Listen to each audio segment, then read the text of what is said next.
নমস্কার, আমি স্বপ্না। আমার নতুন আরও একটি ভিডিওতে আপনাদের স্বাগত জানিয়ে আমি আজকের ভিডিওটি শুরু করছি। আমি উঠেছি আজ 4:30। উঠতে যদিও আজ একটু বেলা হয়েছে, মানে অন্যদিন 4টেয় উঠলে মোটামুটি আমার কাজবাজ একদম প্রপার একদম টাইম টু টাইম হয়ে যায়। এর জন্যই বললাম আধা ঘন্টা মানে অনেক, সত্যি আধা ঘন্টা মানে অনেক। কারণ বরের আজকে ডিউটিতে যেতে একটু দেরি হয়েছে, বলছিল আর একটু সকালে রান্নাটা কমপ্লিট করতে পারতে। তো আজকে করেছিলাম ভাত, জানেন তো। তো যার জন্য ভাত করতে গেলে আরেকটু দেরি হয়, রুটি হলে একটু তাড়াতাড়িই হয়ে যায়। আর এই যে সকালে ঘুম থেকে উঠে আমি না আগে গরম জল খেতাম না, কিন্তু বেশ কিছুদিন হলো আমি গরম জল খেয়ে দেখছি যে বেশ আর কি আরাম পাওয়া যায় আর কি। সকালবেলা চা যেরকম খেলে আর কি মাইন্ডটাকে ফ্রেশ রাখে, অনেকটা সেরকমই। তো জল না সবসময় একটু অনেকে ঢকঢক করে খায়, তো জল চায়ের মতো চুমুক দিয়ে খেলেই আমার মনে হয় তার উপকারিতা বেশি পাওয়া যায় আর কি। তো সকালে আমি স্নান করে চলে এসেছি, আর তারপর আর কি সিঁদুর পরে নিচ্ছি।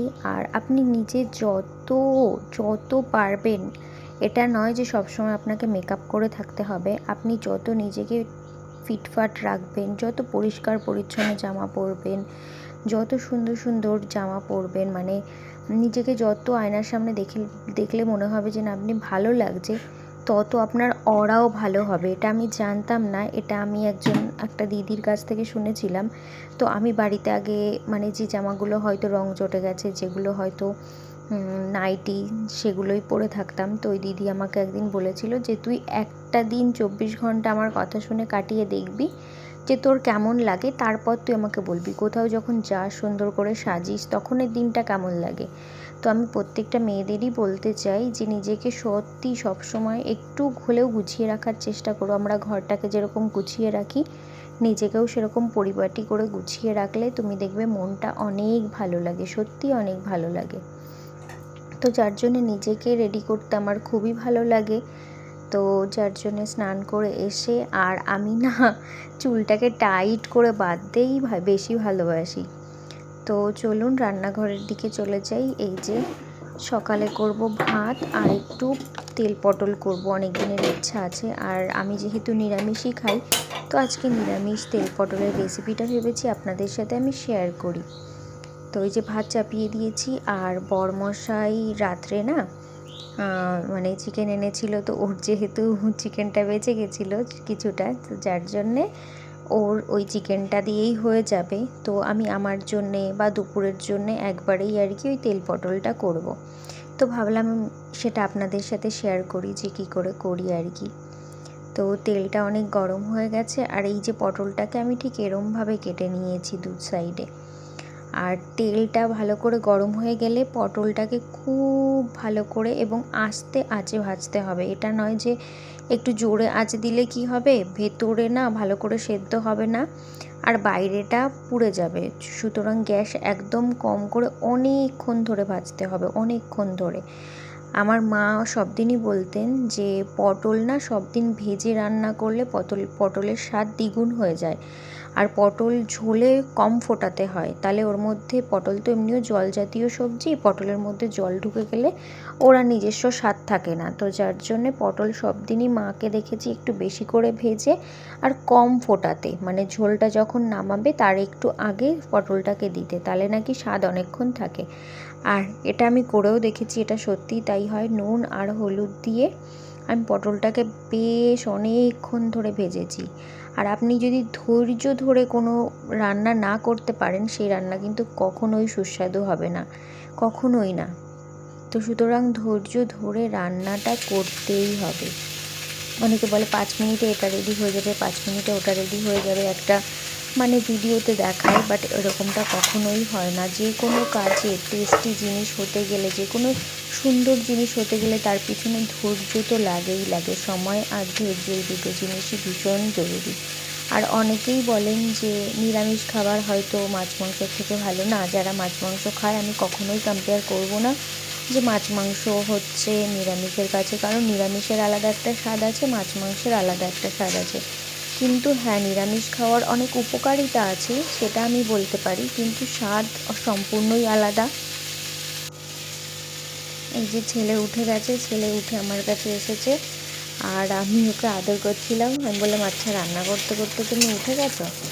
তো এই যে তো তখন আর কি পটলটাকে ভালো করে ভেজে আমি তুলে নিয়েছি। আর পটলটাতে না অনেকটা তেল লেগেছে আমার ভাজতে, অন্যদিন এত তেল লাগে না, আজকে কেন জানি না একটু বেশি তেল লেগেছে, হয়তো পটলগুলো একটু বড় যার জন্য আর কি। তো পটলগুলোকে ভালো করে আমি অনেকক্ষণ ধরে কম আঁচে ভেজে তারপর আমি পটলটাকে তুলে নিয়েছি। তুলে নিয়ে এর মধ্যে বেশ খানিকটা সরষের তেল দিয়ে দেব। এই যে অনেকটা মতোই সরষের তেল দেব। সরষের তেল দিয়ে তারপর সর্ষেটা আমি জিরে ফোড়ন দেব। তো এই যে তেল গরম হয়ে গেছে, জিরে ফোড়ন দিয়েছি।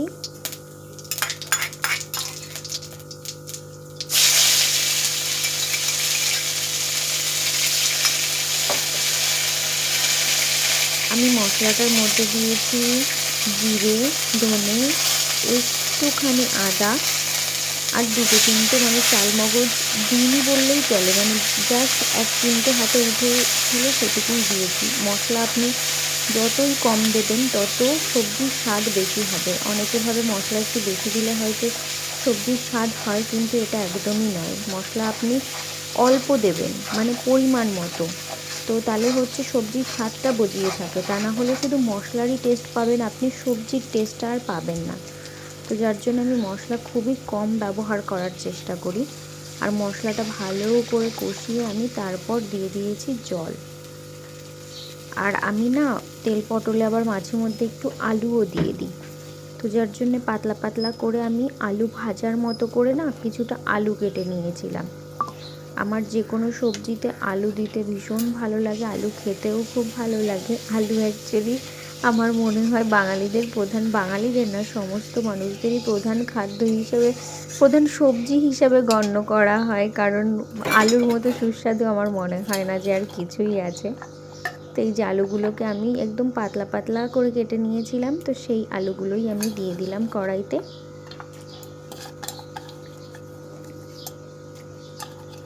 আর আলু এত পাতলা পাতলা করে কেটেছিলাম, আলুটা সেদ্ধ হতে বেশ সময় লাগবে না। আর আমি জল কিন্তু একদমই অল্প দিয়েছি। আর এই যে আলুটা ভালো করে ফুটে এসেছে, কিছুক্ষণ ফুটিয়েই আমি নামিয়ে দেবো, যার জন্য পটলটা দিয়ে দিয়েছি। একটু জোরেই জালটা দেব। আর এই যে আমি কালারের জন্য একটুখানি গুঁড়ো লঙ্কা দিয়েছি, যাতে কালারটা একটু ভালো আসে।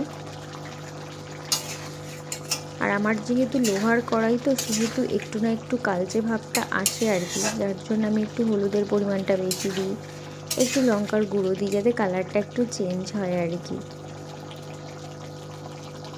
এই যে পটলটা প্রায় সেদ্ধ হয়ে গেছে, প্রায় কি পুরোটাই সেদ্ধ হয়ে গেছে আর কি। আর এই যে নামানোর আগে আমি দেব একটুখানি গরম মশলা বেটে রেখেছিলাম, সেই গরম মশলাটা আমি বেটে দেব। এই কাঁসার বাটিটা না একদিন আম না কি একটা রেখেছিল আমার শাশুড়ি মা, যার জন্য এরকম দাগ হয়ে গেছে। এই যে এনারা গেছিলেন হাঁটতে, আমরা সকালে ব্রাশ করতে করতে। কোথায় গিয়েছে? রাস্তায় গিয়েছে। আর বরমশাই এদিকে বিছানা টিছানা সব কিছুই গুটিয়ে রেখেছে।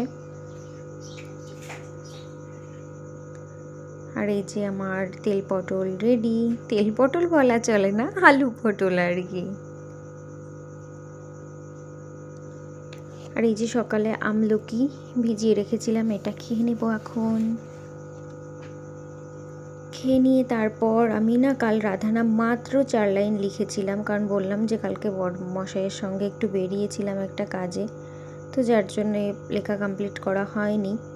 তো এই যে ছেলে এখানে রাধানাম লিখছে।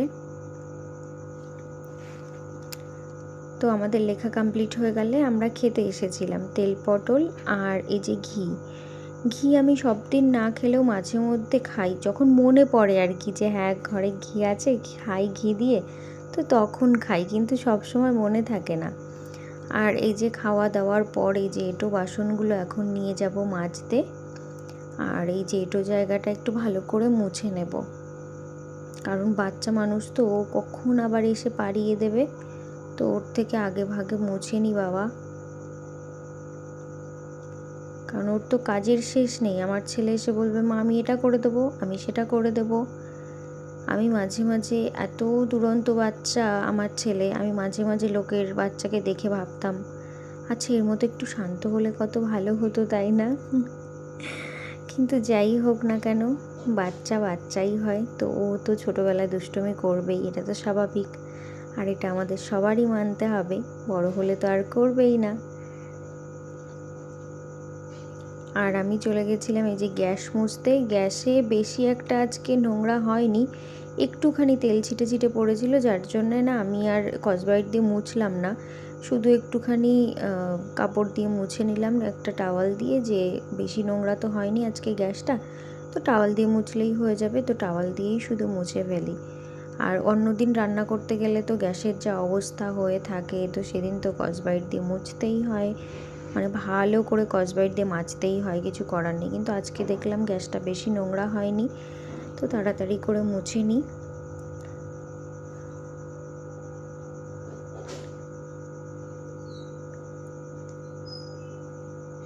দেখি দেখি এটা কি গিফট করেছে দেখি। প্লেন। প্লেনটা কত বড় বাবা গো, কে দিয়েছে? এটা একটু বড় শক্ত থাকে। আচ্ছা কে বানিয়ে দিয়েছে, কে বানিয়ে দিয়েছে? রোহিত দাদা। রোহিত দাদা, শচু দাদা বানিয়ে দিয়েছে। থ্যাংক ইউ বলেছো দাদাকে?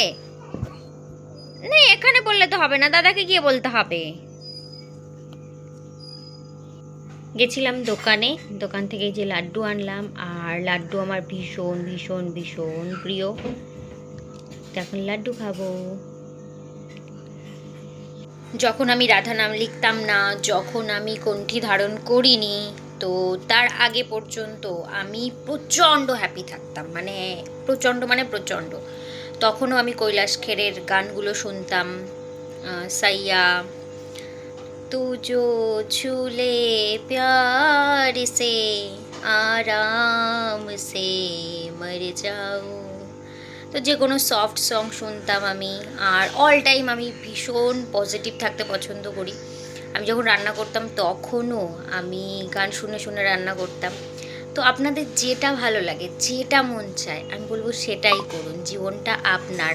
ভগবানের কথা শুনলে যেরকম বলে কাউকে দুঃখ দিতে হয় না, অন্যকে দুঃখ দিতে হয় না, এটাতে পাপ হয়, ঠিক সেরকমই নিজেকে কষ্ট দিলেও এটা অনেক বড় পাপ। কারণ ভগবান সবাইকে সৃষ্টি করেছে, আপনাকেও। আপনার জীবন কিন্তু তুচ্ছ নয়, সুতরাং আপনার যেটা করতে ভালো লাগে আপনি সেটা করবেন। যদি ভগবানের নাম করতে নাও ভালো লাগে, তবু আনন্দে থাকতে চেষ্টা করবেন। তারপর এই যে নারকোল খাচ্ছি বসে, আর নারকোল আমার খেতে ভীষণ ভালো লাগে। আমার ছেলেরও খুব প্রিয় নারকোল, আর আমারও নারকোল খেতে ভীষণ ভালো লাগে। আর নারকোলটা বেশি মিষ্টি না থাকলেও কচকচে, ওর জন্যে বেশ ভালো লাগে আমার নারকোল খেতে। হ্যাঁ গান কর একটা শুনি, কর কর। নারায়ণ নারায়ণ নমো নমঃ, বাসুদেবায় নমো নমঃ।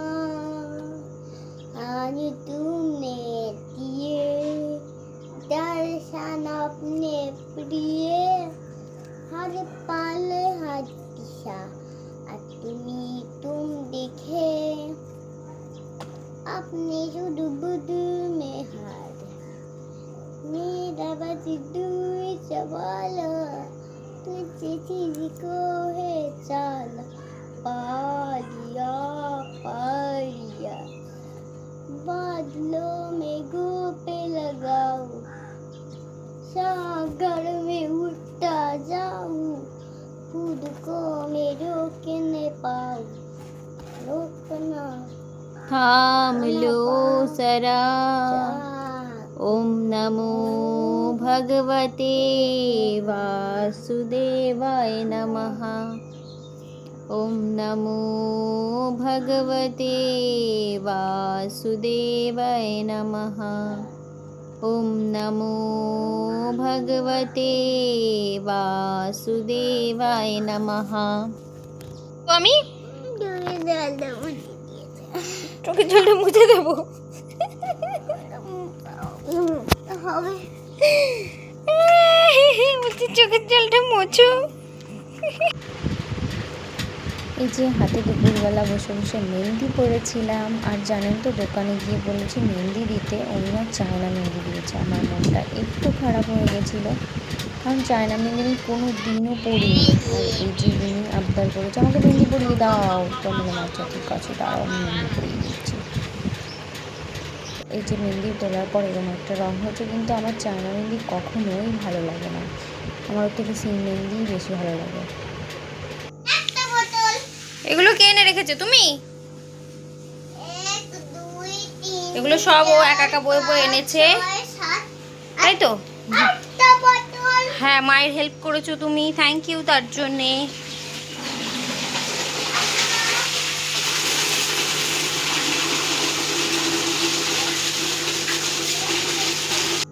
রাতে করব লুচি, তাই একটু আটা আর ময়দা নিয়েছি, আর বেশ খানিকটা জোয়ান দিয়েছি।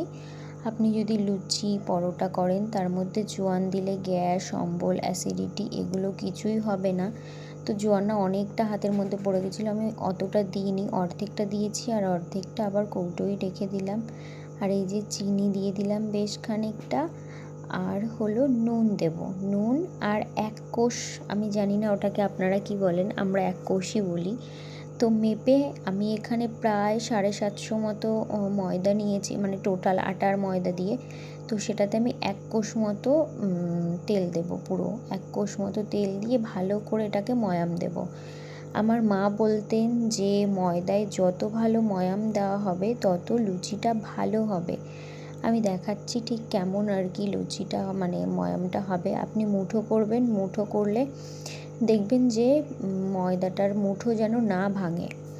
যদি মুঠো ভেঙে যায় তাহলে ময়াম দেওয়া হয়নি। আর আমার মা ছোটোবেলাকে দেখতাম যে পরের দিন অবধি লুচি নরম থাকতো, আর যদি কারোর বাড়ি পুজো হতো বা কিছু, তো লুচি দাঁত দিয়ে টেনে ছিঁড়তে পারতাম না। তো আমি বলতাম মাকে, আচ্ছা ওদের লুচি এরকম হয়েছে কেন? তো মা বলতো ওরা মানে ময়দাটাকে ভালো করে ময়াম দেয়নি, তাই। তো আমি বলতাম ময়াম কি? তো এখন বিয়ের পর জানি যে ময়াম কি। তো এখন আমি মায়ের ওই প্রসেসিংয়েই আমি মায়ের মতো করেই আর কি বানাই, যার জন্য পরের দিনও আপনার লুচি ততটাই সফট থাকবে, আপনি যদি যত ভালো করে ময়াম দেবেন ঠিক তত। আর আপনি যখন এই ময়দাটাকে রাখবেন তখন দেখবেন জল শুষে নেবে। সন্ধ্যাবেলায় যে সন্ধ্যা দিতে চলে এসেছি, আর সন্ধ্যা দেওয়ার পর আমি বেশ খানিকক্ষণ কীর্তনও করে নিয়েছি। তারপর এই যে আমি লুচিগুলোকে সব বেলে নিয়েছি, কারণ হচ্ছে আমি না ফোনে সৎসঙ্গ শুনছিলাম প্রেমানন্দ মহারাজের, তো যার জন্যে আমি মানে ফোন রেখে আমি আর ভিডিও করিনি, কারণ আমি সৎসঙ্গ শুনেই আর কি ঘুগনিটাও করে নিয়েছি আর মানে লেচিগুলোও বেলে নিয়েছি, যার জন্য আমি সেটা আর ভিডিও করতে পারিনি। তো এই যে লুচিগুলো আমি ভালো করে ভেজে নিচ্ছি। চলুন, তো আজকের ভিডিও এখানেই শেষ করছি। সবাই ভালো থাকবেন, নিজের খেয়াল রাখবেন। শুভরাত্রি। আমার লুচিগুলো প্রায় বানানো কমপ্লিট, তারপর রাত্রে ডিনার সেরে ফেলি। চলুন, এই যে আমাদের ডিনার রেডি, লুচি আর ঘুগনি। টাটা।